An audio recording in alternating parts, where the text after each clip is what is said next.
Bonjour à toutes et à tous, et bienvenue dans ce podcast exclusif réservé aux membres du Club des Repreneurs. Je suis Louis Ménard, président du Club des Repreneurs, réseau Transmettre et Réussir. Aujourd'hui, nous allons parler d'une étude que nous venons tout juste de publier, 100 idées d'entreprises B2B résilientes à reprendre en 2026. Bonjour Louis, ravi d'être avec vous pour présenter cette étude qui, je dois dire, est vraiment passionnante. On va décortiquer tout ça ensemble pour nos membres. Et je dois avouer, dès la première lecture, j'ai été frappée par la richesse du contenu. Alors, pour commencer, pourquoi cette étude? Pourquoi maintenant, en 2026? Bonne question, Caroline. On est dans un contexte économique très particulier. L'incertitude liée à l'intelligence artificielle, la pression des départs en retraite des dirigeants, et paradoxalement, tout cela crée une fenêtre d'opportunité exceptionnelle pour les repreneurs. On n'a pas moins de 370 000 entreprises à transmettre en France d'ici 2030. C'est colossal. 370 000 entreprises, c'est un chiffre vertigineux. Et vous parlez d'opportunités, mais est-ce que les conditions financières suivent? Absolument. Les multiples de valorisation sont au plus bas depuis 2014. L'indice Argos nous indique un multiple EBITDA de 8,3 fois sur le mid-market au quatrième trimestre 2025. Et côté fiscal, les dispositifs sont maintenus. Le pacte du Treil avec 75% d'exonération, le prêt transmission BPI sans garantie et l'abattement départ retraite de 500 000 € prolongé jusqu'en 2031.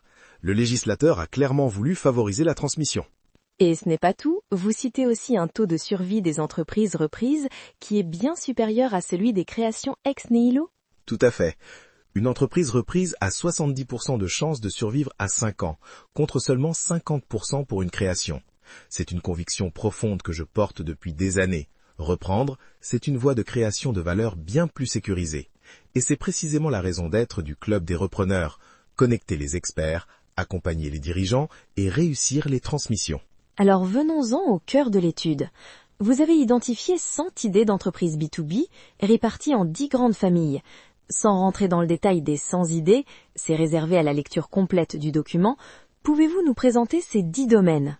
Bien sûr. Le premier domaine, c'est les services numériques et tech. On parle de cybersécurité, d'infogérance, de logiciels SaaS B2B, de data analytics, un secteur en croissance structurelle boosté par l'IA. Et c'est sûrement l'un des domaines où l'IA joue un rôle catalyseur. Exactement. L'IA y est un premium de valorisation, pas une menace. Ensuite, le deuxième domaine, ingénierie et maintenance. Maintenance CVC, contrôle non destructif, bureau d'études techniques, intégrateur industriel. Des métiers de niche, très techniques, avec des barrières à l'entrée élevées. Et là, on est sur des revenus très récurrents, j'imagine. Oui, c'est l'un des 3 piliers que nous défendons pour toutes ces idées. Revenus récurrents, clients entreprises moins volatiles que les particuliers et dépendance réduite aux dirigeants cédants.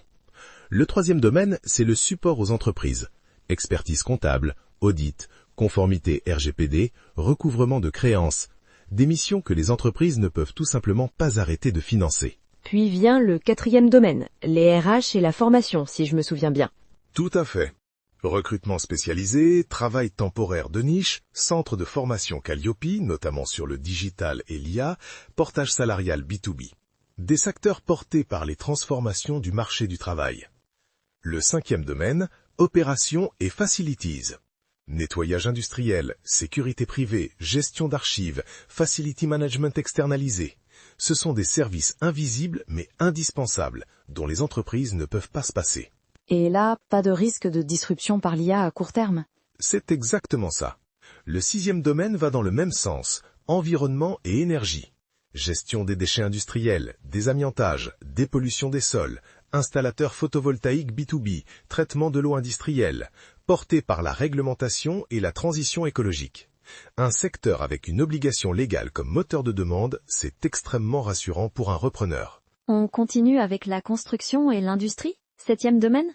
Oui, diagnostiqueurs immobiliers professionnels, géomètres experts, tuyauterie industrielle, génie électrique industriel, location de matériel BTP. Des métiers réglementés avec de certifications comme barrière à l'entrée. Très difficile à disrupter. Ensuite, le huitième domaine, santé et sciences B2B. Les services de santé au travail interentreprise, la stérilisation médicale, les logiciels de santé, le matériel médical B2B. Un secteur très réglementé, donc très protégé. Et les 2 derniers domaines? Le 9e, c'est la logistique et distribution. Transport de matières dangereuses, froid pharmaceutique, gestion de flotte externalisée, distribution industrielle. Des activités essentielles à toute la chaîne de valeur industrielle. Et le 10e et dernier domaine, agriculture et industrie de niche. Négoce agricole, entrepreneurs de travaux agricoles, imprimeries industrielles, agences de communication B2B spécialisées, des niches souvent méconnues, mais qui offrent des opportunités d'acquisition particulièrement avantageuses, précisément parce qu'elles sont moins scrutées. 10 familles, 100 idées. C'est vraiment une cartographie très complète du tissu économique B2B français. Louis, un mot sur la philosophie qui a guidé la sélection de ces idées. Oui, Caroline. Chaque idée a été choisie selon des critères stricts.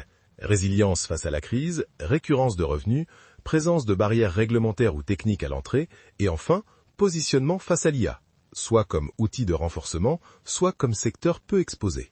Ce n'est pas une liste de tendances à la mode, c'est une sélection rigoureuse sourcée auprès d'experts, Interfimo, BPI France, Argos Index, Financial, DGE, pensée pour les repreneurs sérieux. Et c'est là qu'entre en jeu la mission du Club des repreneurs. Louis, pour ceux qui nous écoutent et qui ne connaissent pas encore le club, c'est quoi exactement votre ADN ? Le Club des repreneurs, c'est un réseau national dédié à la transmission d'entreprise. Notre mission tient en 3 mots. Connecter, accompagner, réussir. Connecter les repreneurs aux experts, avocats, experts comptables, banquiers, conseils en fusion et acquisition. Accompagner les dirigeants tout au long du processus de reprise. Et faire en sorte que les transmissions se réalisent dans les meilleures conditions possibles, pour le cédant comme pour le repreneur. Et cette étude s'inscrit pleinement dans cette mission. Absolument. Ces 100 idées sont la traduction concrète de notre engagement. Nous ne voulons pas que les repreneurs se lancent dans l'inconnu. Nous voulons leur donner des repères solides, des pistes de réflexion éclairées, et surtout, les aider à identifier les opportunités là où d'autres ne regardent pas encore. Un message final pour nos membres qui vont découvrir cette étude ? Oui. 2026 est l'année des repreneurs. Les conditions ne seront sans doute jamais aussi favorables. Des prix bas, des dispositifs fiscaux puissants, un vivier d'entreprises à transmettre immense. Ne laissez pas cette fenêtre se refermer sans agir. Lisez cette étude, identifiez vos domaines de prédilection et surtout, entourez-vous des bonnes personnes. C'est pour ça que le Club des repreneurs existe. Merci infiniment Louis pour cette présentation passionnante et inspirante. Rappelons que cette étude est réservée aux membres du Club des repreneurs. Pour accéder aux documents complets avec le détail des 100 idées, connectez-vous à votre espace membre ou contactez directement le club. À très bientôt pour un prochain épisode et d'ici là, osez reprendre. Merci Caroline. Et merci à tous nos membres pour leur confiance. Transmettre et réussir, c'est notre devise. À bientôt.